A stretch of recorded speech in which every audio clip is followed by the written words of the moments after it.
Hi everyone, मैं हूं आपका राजू भैया और ये है आप लोगों का प्यारा सा चैनल कोडिंग बाबा। यहाँ आप लोगों को हार्दिक स्वागत है और आज से हम सी प्रोग्रामिंग स्टार्ट करेंगे। आज का first lecture full to basic रहेगा और आखिर में हम लोग कुछ क्वेश्चन प्रैक्टिस कर लेंगे। सो गाइस, ज़्यादा और बात नहीं करते, फटाफट शुरू कर देते हैं आज का कार्यक्रम। So let's start.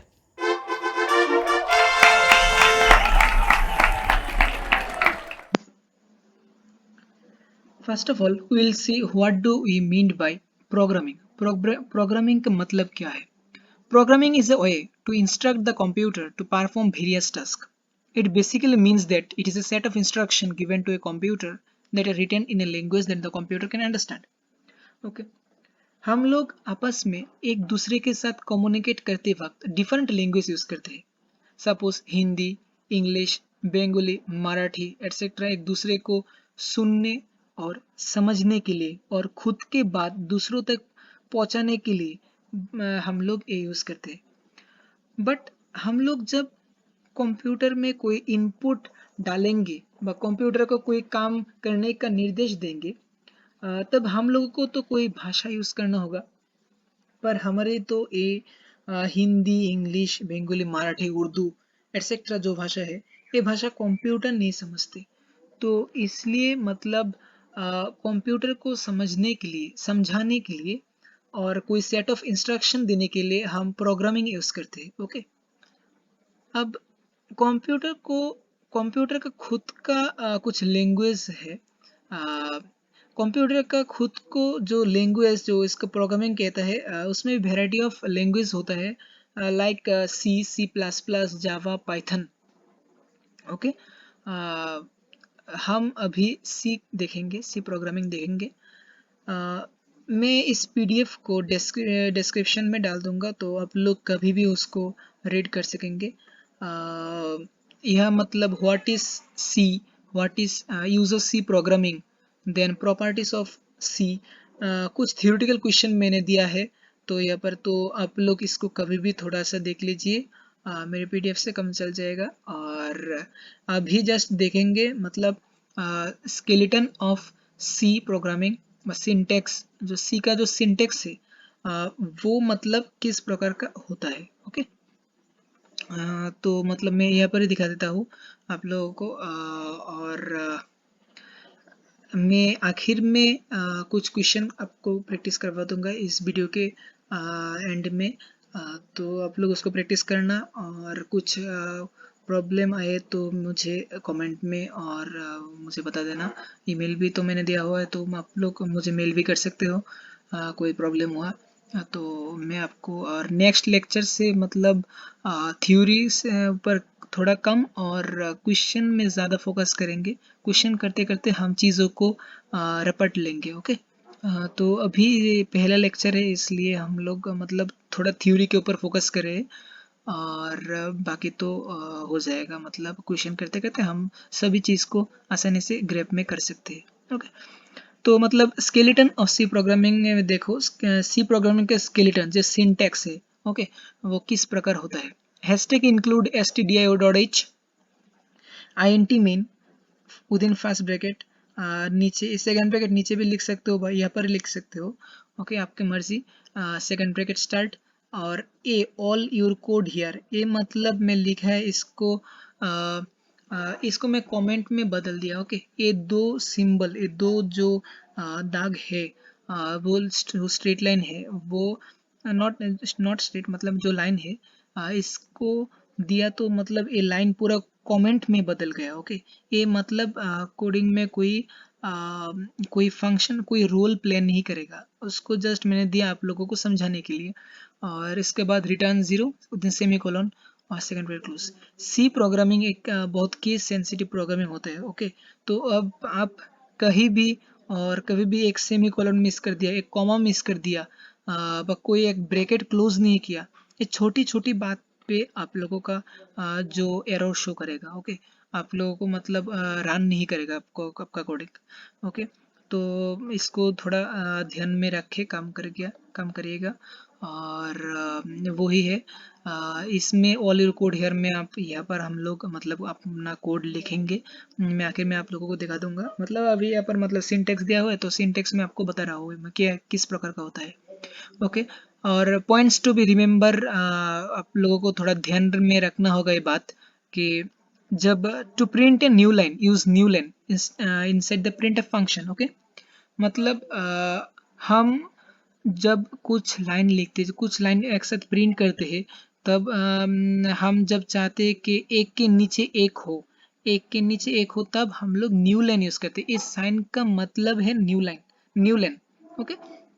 ये देते हैं क्योंकि हम लोग नीचे आ सकते हैं, नीचे के लाइन में आ सकते हैं। ओके। प्रिंटफ में हम लोग इस वाले साइन को यूज करते हैं। और स्लैश टी इसका मतलब है न्यू टैब। ओके। एक टैब देने जब जाता हो, हम लोग अपना कीबोर्ड में टैब बटन प्रेस कर सकते हो, या आप स्लैश टी भी दे सकते हो, इसका मतलब भी टैब ही होता है। ओके। और ये तो गया दो मतलब नॉर्मल बातें। और उसके बाद हम लोग देखेंगे मतलब टाइप्स ऑफ वेरिएबल। वेरिएबल मतलब किस किस टाइप का होता है।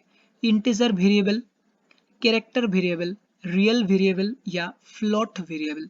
ओके। रियल वेरिएबल को फ्लोट वेरिएबल कहलाता है। और आईएनटी वेरिएबल में देखो, integer variable INT a is equal to 5, मैं यहाँ पे 5 लिया हूँ। इसका मतलब क्या है? इसका मतलब है ए नाम का एक इंटीजर जिसमें हम लोग 5 वैल्यू एक पुट किया। ओके। ए नाम का एक इंटीजर जिसमें 5 पुट किया, और सी एच नाम का एक कैरेक्टर जिसमें हम कैपिटल ए पुट किया। ओके।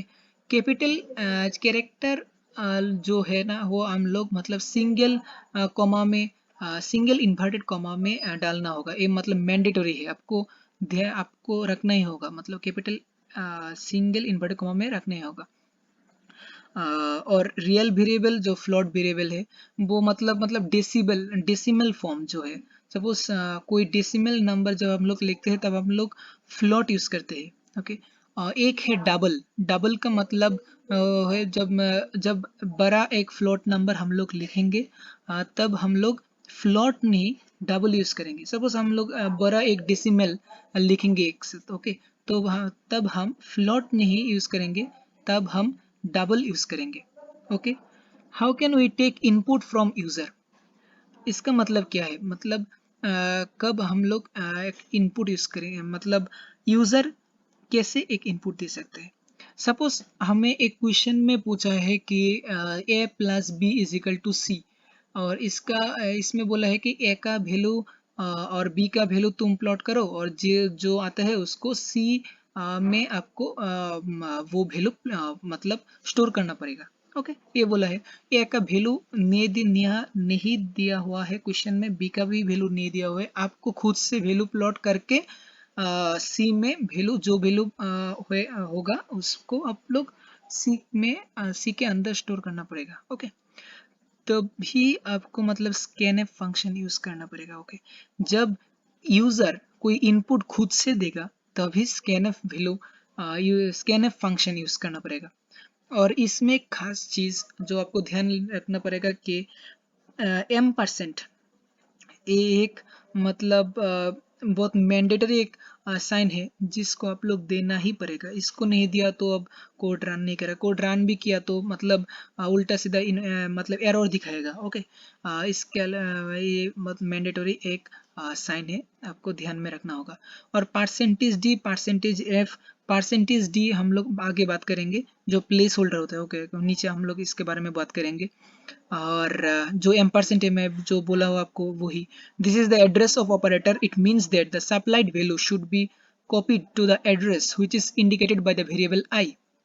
ओके। ये ऑपरेटर का एक एड्रेस है। ओके। तो यहाँ पर एक मैंने चार्ट दिया हुआ है, आप लोग उसको देख सकते हैं। मतलब character, unsigned character, integer, unsigned character मतलब कीवर्ड।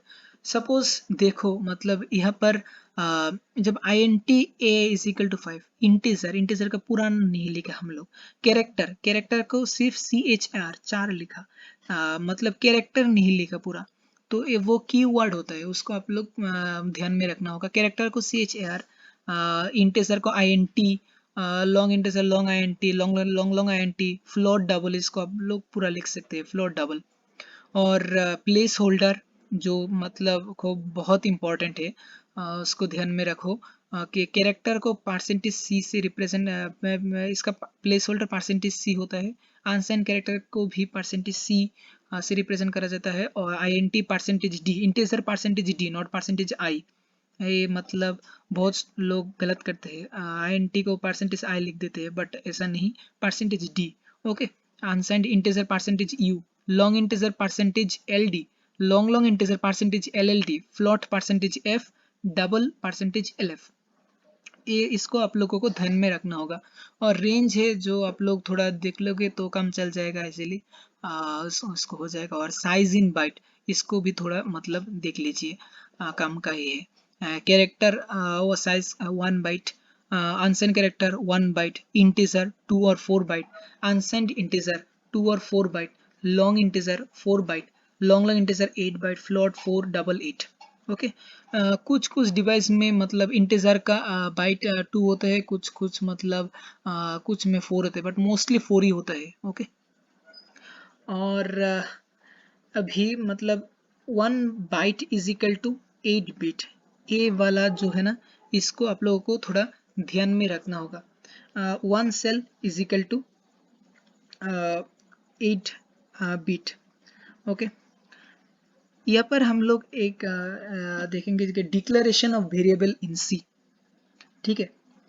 यहाँ पर मतलब x नाम का एक इंटीजर लिया, y नाम का एक फ्लोट लिया, टोंग नाम का डबल लिया, टिंग नाम का एक कैरेक्टर लिया। ठीक है। और ए वाला जो बड़ा एक मतलब ग्राफ की तरह है, वो है हमारा मेमोरी। ओके। इसको मेमोरी, और व्हाइट व्हाइट जो बक्स है आपको दिखा रहा है, वो है हमारा मतलब वो है हमारा वेरिएबल। ठीक है। वो वेरिएबल नहीं है सब, एक्स वेरिएबल उस वो इंटीजर को रिप्रेजेंट कर रहे हैं, वाई वेरिएबल फ्लोट को कर रहे हैं, टोंग वेरिएबल डबल को कर रहे हैं, और टिंग वेरिएबल कैरेक्टर को रिप्रेजेंट कर रहा है। ओके। अभी आप बोल सकते हैं कि मतलब एक्स में कितना छोटा छोटा छोटा घर जो है वो कहलाता है सेल, 1 सेल। ओके। तो एक्स नाम का जो छोटा छोटा एक्स नाम के बक्स में छोटा छोटा बक्स कितना है, 1 2 3 4, 4 सेल, 4 है। टोंग में 1 2 3 4 5 6 7 8, 8 है। वाई, वाई कौन सा था, वाई है हमारा फ्लोट, फ्लोट में कितना है 1 2 3 4। टिंग, टिंग है कैरेक्टर, कैरेक्टर में कौन है कितना है 1। तो ऐसा क्यों मतलब हम आपको पहले बोले थे, मतलब साइज इन बाइट में बोले थे, अभी अभी बोले थे जस्ट। जो कैरेक्टर है, कैरेक्टर में कैरेक्टर कौन सा था, टिंग कैरेक्टर, कैरेक्टर का साइज इन बाइट कितना था 1। इसलिए यहाँ पर देखो सेल कितना है 1, 1 cell is equal to 1 byte. Okay. तो जितना सेल उतना बाइट। तो साइज इन बाइट, साइज कितना था इन बाइट फॉर्म में 1, तो इसलिए 1 cell, 1 cell is equal to 1 byte. और एक्स, एक्स कौन सा किसको रिप्रेजेंट कर रहा है, एक्स कर रहा है इंटीजर, इंटीजर का साइज कितना था 4 बाइट, 4 बाइट। देखो यहाँ पर 4 सेल, 4 सेल करा है 1 2 3 4, 4 सेल है, 4 cell is equal to 4 byte. Similarly float, float 4 byte. Double, double में 8 है, डबल में कितना था साइज 8 बाइट। ठीक है। तो हो गया। और इसको आप लोगों को मतलब ध्यान में रखना को 1 cell is equal to 1 byte, और 1 byte is equal to 8 bit. और दूसरा है कि मतलब वो एक बिट में कितना वैल्यू हम लोग स्टोर कर सकते हैं। 1 byte is equal to 8 bit, और 8 बिट में कितना वैल्यू हम लोग स्टोर कर सकते हैं, 2 to the power 8 bit, that is 256 value can hold. Okay. अब सपोज क्वेश्चन में दिया हुआ है कि 2 बाइट है, इसमें कितना वैल्यू हम लोग स्टोर कर सकते हैं, कैसे निकालेंगे। हमको पता है कि 1 byte is equal to 8 bit, 2 byte is equal to 16 bit, then 2 to the power 16 is equal to 65536। Okay. इतना वैल्यू हम लोग स्टोर कर सकते हैं हमारे मेमोरी में। ओके। इतना क्लियर हो गया। ओके। ठीक है। तो आज अभी इतना ही रखते हैं, क्योंकि आज पहला लेक्चर है। सो हम लोग थ्योरी में थोड़ा ज़्यादा फोकस किया, नेक्स्ट लेक्चर में हम लोग मतलब क्वेश्चन सेंट्रिक पढ़ाई करेंगे। और क्वेश्चन में ज़्यादा फोकस है। क्वेश्चन करते करते हम लोग कॉन्सेप्ट देखेंगे और बाकी का जो है सब लोग हम क्वेश्चन करते करते प्रैक्टिस कर लेंगे। और अभी तो अभी पहला लेक्चर है, इसलिए हम लोग मतलब अभी थोड़ा थ्योरी में फोकस किया इस लेक्चर में। दूसरे वाले लेक्चर में सब क्वेश्चन में ज़्यादातर फोकस हम लोगों को रहेगा। ओके, तो अभी मतलब क्वेश्चन में थोड़ा कर देता हूँ आप लोगों को। 4-5 क्वेश्चन मैं अभी कर देता हूँ, तो आप लोग देख लीजिए। और कुछ प्रॉब्लम है तो कमेंट सेक्शन में बता देना, और मुझे मेल भी कर सकते हो। मैं पूरे कोशिश कर मैं सबको रिप्लाई दूंगा। तो अब कोई कुछ प्रॉब्लम हुआ तो आप मेल करके मुझे बता देना। ओके, हम लोग अभी क्वेश्चन देखेंगे। देखो, A body is moving with an initial velocity 20 km/h for a period of 10 hours. Calculate the displacement. Velocity दिया हुआ है, टाइम पीरियड दिया हुआ है, बोले कैलकुलेट द डिस्प्लेसमेंट निकलना है। ओके, तो we know the formula, speed is equal to distance by time, so distance is equal to speed into time. Just multiply करना है। ओके, कैसे करेंगे देखो। स्टेग स्टेग इंक्लूड stdio.h, ये हमारा हेडर फाइल है। int मेन, ठीक है, लिख लिया इतना। ओके, अभी वेलोसिटी कितना था, 20 km/h। int 20 km/h, 20 एक इंटीजर है इसलिए हम लोग, और टाइम भी 10 आवर, 10 हमारा एक इंटीजर है इसलिए टाइम एंड वेलोसिटी दोनों को हम इंटीजर में स्टोर करेंगे। ओके, इंटीजर और वेलोसिटी का सपोज v नामक का एक इंटीजर मैंने लिया है और इसके अंदर मैंने स्टोर किया है 20। ओके, और टाइम एक दूसरा इंटीजर है, इसमें मुझे कितना वैल्यू दिया हुआ, 10 आवर 10। ओके, और जो मुझसे पूछा है कैलकुलेट द डिस्टेंस, डिस्टेंस मुझे निकलना है, तो डिस्टेंस तो दोनों को, दो इंटीजर को मल्टीप्लाई करके मुझे तो, ओ सॉरी ओ लिखा हुआ है, sorry, I am really sorry. Okay, दो इंटीजर को मल्टीप्लाई करने से हमको मतलब इंटीजर ही मिलेगा। ओके, तो अभी कैलकुलेट द डिस्टेंस, डिस्टेंस निकलना है हमको, तो डिस्टेंस भी तो मतलब हमको वेलोसिटी इनटू टाइम, तो integer into integer is equal to integer, दो इंटीजर को मल्टीप्लाई करने से हमको इंटीजर ही मिलेगा रिटर्न। तो डिस्टेंस हमको हम इंटीजर ही लेंगे, सो इंटीजर और डिस्टेंस सपोज हम डी लिया variable. Okay, so printf the measured distance, the measured distance यहाँ पर सेमीकोलन मैंडेटरी, printf के बाद semicolon mandatory, otherwise your code will not run. Okay, remember it. और speed is equal to distance is equal to speed into time, तो d is equal to v into t. Okay, मैंने लिख दिया। और printf the required distance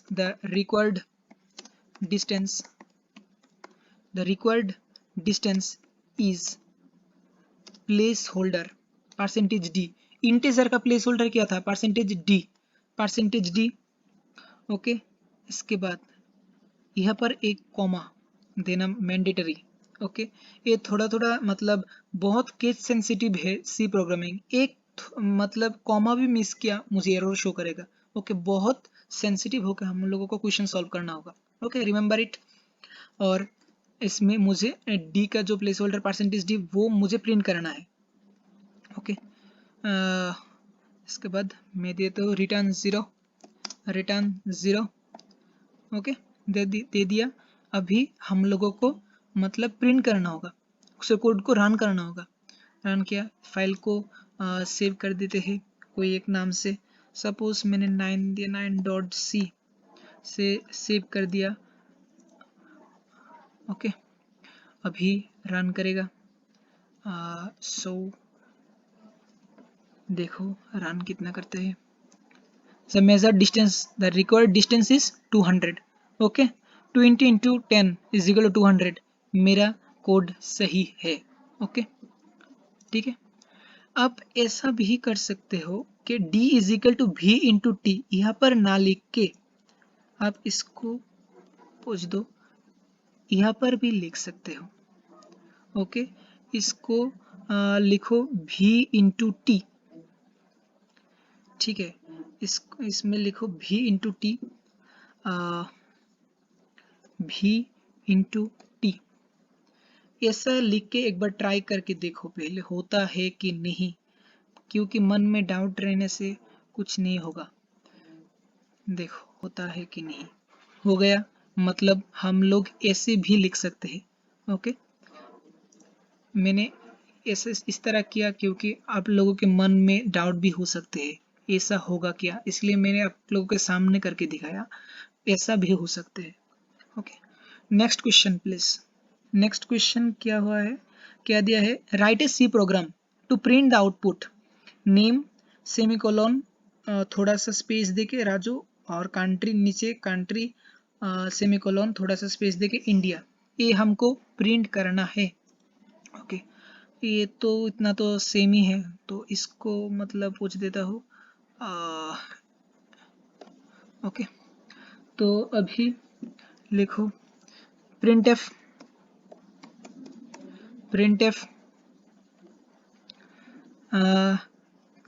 क्या था, name और capital letters NAME, तो NAME, नेम, नेम सेमीकलन, देन थोड़ा सा स्पेस दिया हुआ है, सो स्लैश टी टैब, थोड़ा सा प्रिंट होगा, उसके बाद मेरा नाम राजू, और इसके बाद मुझे नीचे प्रिंट करना है, नीचे नीचे के मैं पहले बोला था ना, नीचे प्रिंट करना है, न्यू लाइन प्रिंट करना है, कोई लाइन की ठीक नीचे, तो न्यू लाइन यूज करूंगा, तो अभी यहाँ पर न्यू लाइन का वो रोल प्ले करेगा, new line, new line print किया।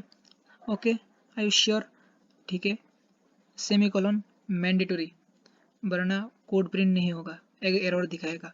इसके बाद प्रिंट एफ, प्रिंट एफ और क्या प्रिंट करना था, और प्रिंट करना था हमको कंट्री सेमीकोलन इंडिया, तो देखो country, country semicolon then slash t tab, then India, India.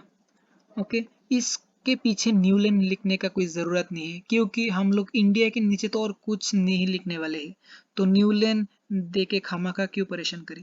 आप लिख भी सकते हो, कोई दिक्कत नहीं, बट लिखना न लिखना यहाँ पर कोई रोल नहीं प्ले करेगा न्यू लाइन। ओके, इसलिए मैंने नहीं लिखा। आप चाहो तो लिख भी सकते हो, कोई दिक्कत नहीं, कुछ असर नहीं होगा। ओके, तो इसको रन करो, क्या होगा देखो देखो, name Raju, country India. Okay, थोड़ा सा गैप दे के आया, ठीक है। ओके, हो गया। उसके बाद नंबर 3 क्वेश्चन किया था, ये क्वेश्चन मैं अभी प्रैक्टिस कर रहा हूँ, तो तुम लोग मतलब खुद से भी प्रैक्टिस करना, और कुछ मतलब कोई जगह में दिक्कत हुआ, समझ में नहीं आया, तो मुझे इन्फॉर्म कर देना प्लीज़, कि मैं सहायता करूँगा पूरा, कमेंट में ज़रूर लिख के बताना क्या दिक्कत है। ओके, तीसरा question, calculate the area of a circle with radius is equal to 5 metre, radius is equal to, hashtag गलती से आ गया, गलती से गया। Okay, calculate the area of a circle with radius is equal to 5 metre, एक circle का area हमको लिखना है जिसका रेडियस दिया हुआ है 5 मीटर। ओके, इसको पूछता हूँ पहले, बैकस्पेस, ठीक है। अभी क्या दिया था क्वेश्चन में, फिर से देखो, area of a circle with radius is equal to 5 metre, circle का एरिया क्या है, pi r square, area is equal to pi into r, pi का वैल्यू कितना है 22/7, डेसिमल में आएगा, डेसिमल का आएगा, और तो डेसिमल में into, then r into r कितना है 5 इंटीजर, इंटीजर इंटू इंटीजर, तो डेसिमल की वजह से वो आंसर हमें डेसिमल में आएगा, इसलिए हमको एरिया को, जो एरिया है इसको हम लोग डेसिमल में लेंगे। ओके, तो डेसिमल किस प्रकार ले जाता है, फ्लोट में। ओके, पहले लिखता हूँ INT R इजिकल रेडियस कितना दिया है 5 5 उसके बाद जो फ्लोट डेसिमल लिखने का तरीका फ्लोट एरिया को AR लिख लिया सपोज। और जो पाई है पाई को हम कैसे लिखें, ठीक है, कोडिंग में हम पाई को कैसे लिखें, pi is equal to normal जैसे जिस प्रकार लिखते हैं इस प्रकार भी लिख लेंगे। ओके, कोई दिक्कत नहीं आएगा। 22/7। ओके, इसके बाद हम लोग फॉर्मूला लिख देंगे, area is equal to pi that is 22 इसको तो PI पकड़ लिया तो PI into R into R। Okay, semicolon mandatory, मैं बार बार कह रहा हूँ। प्रिंट एफ सॉरी, अरे क्या हुआ रे, क्या हो रहा है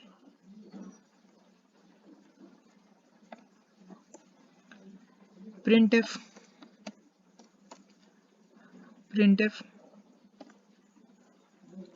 इसके बाद प्रिंट एफ ठीक है। मेरा कंप्यूटर आज थोड़ा ज़्यादा ही मतलब दिक्कत दे रहा है तो इसलिए सॉरी यार। Area is equal to area, इसको तो एरिया को हम लोग किस में प्लॉट करेंगे, किस में स्टोर करेंगे, फ्लोट में, क्योंकि एरिया पाई आर स्क्वायर, पाई का वैल्यू क्या है 22/7।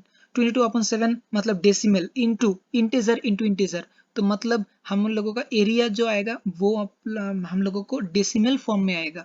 तो area is equal decimal form को क्या लिखेंगे, परसेंटेज क्या percentage F, float percentage F. Okay, area is percentage F. इसके बाद यहाँ पर एक कॉमा और AR, एरिया को हम लोग प्रिंट करेंगे, सेमीकोलन।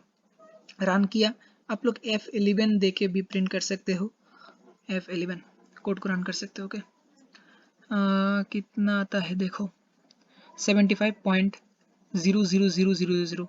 ये एक स्टैंडर्ड रूल्स है कि मतलब पॉइंट के बाद 6 घर तक 6 डिजिट तक हम लोगों को प्रिंट होगा। ओके, डेसिमल में पॉइंट के बाद 6 डिजिट तक हम लोगों को प्रिंट करके स्टैंडर्ड रूल से ये फॉलो होगा। ओके, तो यहाँ पर 75 हुआ था बट हम लोगों को पॉइंट में लिखना था क्योंकि हम लोग जो हमारा एरिया है इसको फ्लोट में दिया था, तो इसलिए हमको 75.0000000 हुआ है। ओके, सपोज हम लोगों को जो आंसर है वो फ्लोट में नहीं इंटीजर में प्रिंट करना है। सपोज हम लोगों को मन किया कि इंटीजर में प्रिंट करूंगा, फ्लोट में नहीं करूंगा, तो कैसे करूं, देन इसको पोंछ दो और यहाँ पर लिख दो एरिया इंटीजर लिया। अब एरिया परसेंटेज एफ को इंटीजर में क्या है परसेंटेज डी लिखा जाता है, परसेंटेज डी लिख दो, लिख दिया, अभी प्रिंट करो। अब 75 आएगा, देखो 75 क्यों आया, पॉइंट के बाद 60 क्यों नहीं आया, हम लोग डेसिमल फॉर्म में नहीं लिखे, हम लोग परसेंटेज डी इंटीजर फॉर्म में लिखे और इंटीजर कोई डेसिमल में एग्जिस्ट नहीं करता। ओके, आपको ये बात मतलब सर में गार्ड बनना रहना चाहिए कि 75 क्यों हुआ है यहाँ पर। ओके, तो हो गया आई थिंक, कोई डाउट है तो बोलना। और नेक्स्ट सवाल क्या है, a plus b whole square where a is equal to 2 and b is equal to, यहाँ पर a का वैल्यू भी दिया हुआ है, b का वैल्यू भी दिया हुआ है और हम लोगों को पूछा है a plus b whole square. इसको कैलकुलेट करना, इसको कैसे कैलकुलेट करूं वो हम लोगों को इस सवाल में पूछा है।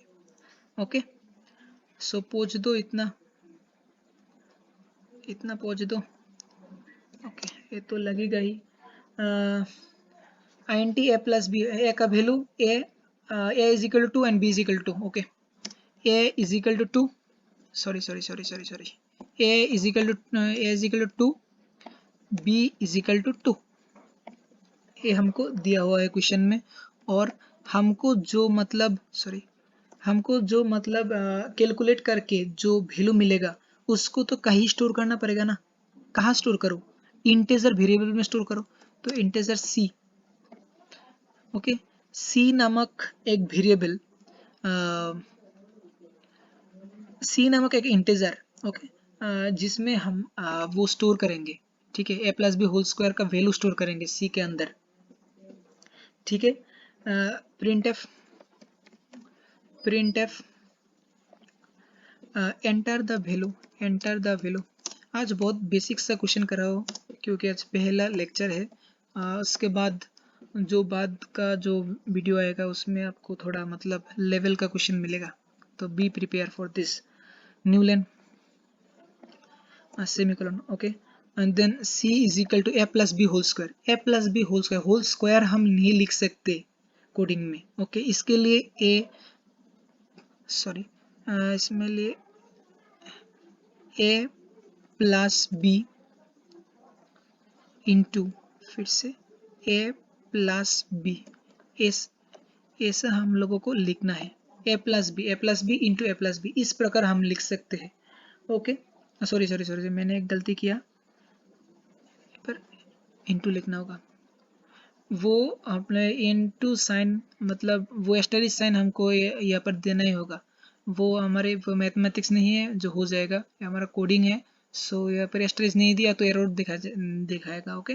तो हमको सी का जो वैल्यू होगा उसको तो कहीं प्रिंट करना होगा, तो प्रिंट तो हमने लिखा ही नहीं है अभी तक, तो कैसे होगा? तो अभी लिख देता हूँ, print f is equal to print f within semicolon लिखना है, ओके। रिक्वायर्ड नंबर, आप यहाँ पर कुछ भी लिख सकते हो, मेरे नाम भी लिख सकते हो, कुछ दिक्कत नहीं होगा, ठीक है। रिक्वायर्ड नंबर परसेंटेज डी, कहाँ स्टोर करना है? परसेंटेज डी, ए प्लस बी 2+2 इंटू 2+2, जो वैल्यू होगा वो एक इंटीजर आएगा रिटर्न करके। तो हमारे इंटीजर का क्या है प्लेस होल्डर? परसेंटेज डी, तो परसेंटेज डी लिखा, और कॉमा, ये पर एक कॉमा लिखना होगा, और इसको सी हमको प्रिंट करना होगा, ओके। अभी देखता हूँ, ओ सॉरी, यहाँ पर एक गलत किया है मैंने, क्योंकि इसको देखो, इस गलती से आप लोग भी सीख सकते हो।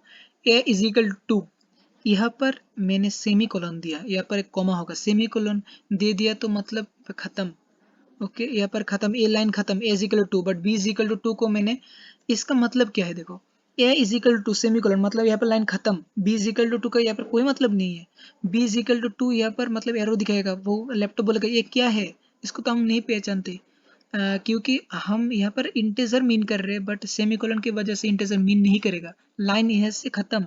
बट बी को हम लोग नहीं कह रहे, नहीं कह दे रहे कि वो इंटीजर है, ना कैरेक्टर है, ना फ्लोट है, ना क्या है, हम लोग कुछ नहीं कह रहे, ओके।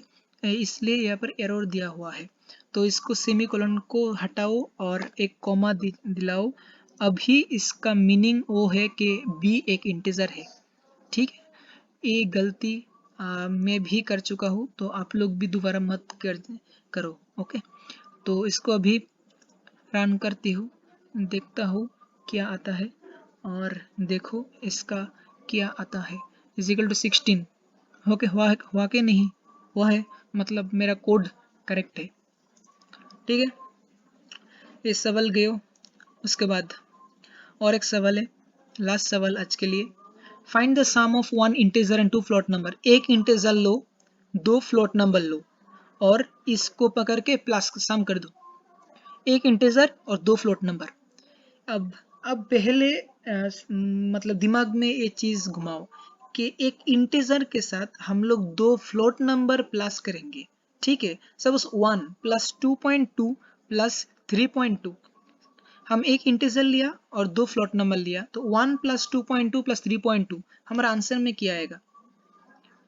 एक डेसिमल फॉर्म आएगा कि नहीं आएगा?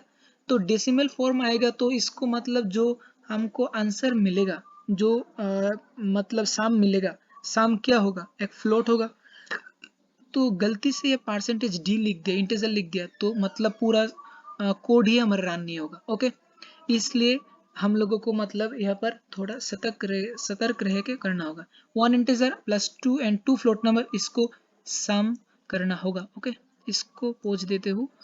और इसके बाद देखो, अब int a is equal to, suppose हम लोग एक इंटीजर लिया, ठीक है, और एक फ्लोट लिया, float b is equal to, question में कह रहे हैं तो कुछ भी मतलब लेके करो, बट करो करके दो 3.5, कुछ भी वैल्यू ले सकते हो। 3.5 float c is equal to 2.5, 2.5। Okay, semicolon, b लिया, c लिया। अब d जो होगा वो भी एक फ्लोट होगा, क्योंकि वो हम d हमारा मतलब मेन साम है। d ना लिख के इसको साम लिख दो तो मतलब समझ में ज़्यादा आएगा। ओके, आप इसको एक लाइन में भी लिख सकते हो, अलग अलग भी लिख सकते हो, कोई मतलब दिक्कत की बात नहीं है, कोई प्रॉब्लम नहीं है। मैं ऐसे ही लिख दिया आपको थोड़ा मतलब वैरायटी दिखाने के लिए। ओके, अभी लिखो printf enter the sum, enter the sum, enter the sum। Okay, newline, पर न्यूलेन लिखना ना लिखना एक ही बात होगा, तब भी मैंने लिख दिया। ओके, कोई दिक्कत की बात नहीं। d is equal to a plus b plus c, d is equal to a plus b plus, इसको ब्रैकेट में डाल दो तो ज़्यादा सही रहेगा। d is equal to a plus b plus c, d is equal to a plus b plus c, तो d is equal to a plus b plus c, oh sorry d, अभी तो हम लोग साम लिख दिया ना, सो ये तो साम होगा यहाँ पर। ठीक है, अब सम को प्रिंट करना होगा ना, तो प्रिंट कैसे करें? प्रिंट एफ लिखो रिक्वायर्ड सम, आज बाहर ज़्यादा शोर है, बहुत दिक्कत दे रहे हैं। Required sum is equal to percentage f newline n comma d, sorry sum, बार बार डी क्यों लिख रहा हूँ मैं, सम। ओके, सम को हमको प्रिंट करना होगा। ओके, यहाँ पर सेमीकोलन दे दो यार, नहीं तो मतलब आउटपुट नहीं आएगा। ओके, लिख दिया, एक इंटीजर लिया, दो फ्लोट लिया, उसके बाद तीनों को प्लस कर दिया। अभी देखो क्या होता है, अभी देखो क्या होता है, देखो देखो देखो, अभी देखो क्या होता है। हो गया क्या? 8.00000 इंटीजर सॉरी डेसिमल के बाद 6 घर तक प्रिंट किया, और ये डेसिमल ही हुआ है। क्यों डेसिमल हुआ है? परसेंटेज एफ लिखा, तो परसेंटेज एफ लिखा तो डेसिमल हुआ। परसेंटेज डी लिखोगे तो मतलब वो 80 रिटर्न करेगा, पॉइंट के बाद 6 घर नहीं रिटर्न करेगा। ओके, ठीक है, तो मतलब आज इतना ही, और नेक्स्ट वाले वीडियो में मतलब हम बहुत ज़्यादा क्वेश्चन प्रैक्टिस करेंगे। आज क्वेश्चन ज़्यादा प्रैक्टिस नहीं किया, थ्योरी के ऊपर मतलब बहुत ज़्यादा मतलब फोकस किया हूँ, बट नेक्स्ट वाले वीडियो से हम लोग मतलब थ्योरी में थोड़ा कम और क्वेश्चन करते करते हम फुल कॉन्सेप्ट और सब कुछ समझ लेंगे, और सब मन के साथ मैच भी कर लेंगे। ओके, तो कोई दिक्कत की बात नहीं, और आप लोग पढ़ाई करते रहो, और कोई दिक्कत हुआ है तो मुझे बोल दो कमेंट सेक्शन में, और मुझसे कोई गलती हुआ है तो वो भी बोल दो। मैं भी एक इंसान हूँ, मैं भी एक मतलब स्टूडेंट हूँ, तो मतलब मुझसे भी गलती हुआ है तो मुझे भी थोड़ा रेक्टिफाई करना होगा। यहाँ पर मैं आया हूँ यूट्यूब में क्योंकि आप लोगों के साथ रह के मुझे आप लोगों को कुछ सिखाना है, मुझे भी कुछ चीज़ सीखना है, तो इसलिए मतलब कोई गलती हो है तो मुझे प्लीज़ बोल देना कमेंट सेक्शन में, और चलता हूँ, और आज के लिए इतना ही ख़त्म। So tata bye bye everyone, और best of luck to you all, and पढ़ाई करते रहो, ऑल द वेरी बेस्ट।